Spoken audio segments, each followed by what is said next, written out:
नवरात्रि के 7वें दिन माँ दुर्गा के कालरात्रि स्वरूप की आराधना की जाती है। माँ दुर्गा की 7वीं शक्ति कालरात्रि चमकीले भूषण पहनती हैं। माता रानी की 3 आँखें हैं। माँ कालरात्रि का रूप उग्र है, उनका रंग सांवला है और वे गधे की सवारी करती हैं। वह अपने गले में खोपड़ियों की माला भी पहनती हैं और उनके 4 हाथ हैं।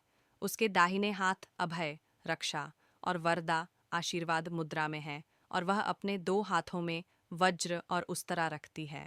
माँ कालरात्रि का जन्म माँ चंडी के मस्तक से हुआ था, जो चंड, मुंड और रक्तबीज की दुष्ट त्रिमूर्ति को मारने के लिए बनाई गई थी, जबकि देवी चंडी शुंभ और निशुंभ को मारने में सक्षम थीं।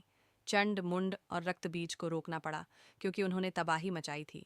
देवी कालरात्रि चंड और मुंड का वध करने में सक्षम थीं, लेकिन पहले तो उन्हें रक्तबीज को हराना मुश्किल हो गया, क्योंकि भगवान ब्रह्मा के एक वरदान के कारण रक्त बीज के रक्त की एक भी बूंद उसका कई रूप बना सकती थी, और उसे रोकने के लिए माँ कालरात्रि ने रक्त बीज के प्रत्येक कॉपी का खून पीना शुरू कर दिया। और एक समय ऐसा आया जब वह अंततः उसे मारने में सक्षम हो गई। इसके बाद जब माँ दुर्गा ने दैत्य रक्त बीज का वध किया और उसके शरीर से निकलने वाले रक्त को माँ कालरात्रि ने जमीन पर गिरने से पहले ही अपने मुख में भर लिया। इस तरह माँ दुर्गा ने सबका गला काटते हुए रक्तबीज का वध कर दिया। पौराणिक कथाओं के अनुसार देवी के इस रूप की पूजा करने से दुष्टों का विनाश होता है। माँ के इस स्वरूप को वीरता और साहस का प्रतीक माना जाता है। दुष्टों का नाश करने के लिए आदिशक्ति ने यह रूप धारण किया था। भक्तों के लिए माँ कालरात्रि सदैव शुभ फल देने वाली हैं।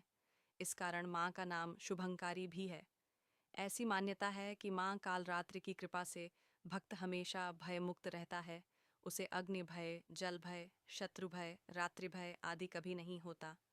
माँ कालरात्रि दुष्टों का विनाश करने वाली हैं एवं ये ग्रह बाधाओं को भी दूर करने वाली देवी हैं। इनके उपासक को अग्नि भय, जल भय, जंतु भय, शत्रु भय, रात्रि भय आदि कभी नहीं होते। सभी व्याधियों और शत्रुओं से छुटकारा पाने के लिए माँ कालरात्रि की आराधना विशेष फलदायी होती है। कालरात्रि जय जय महाकाली।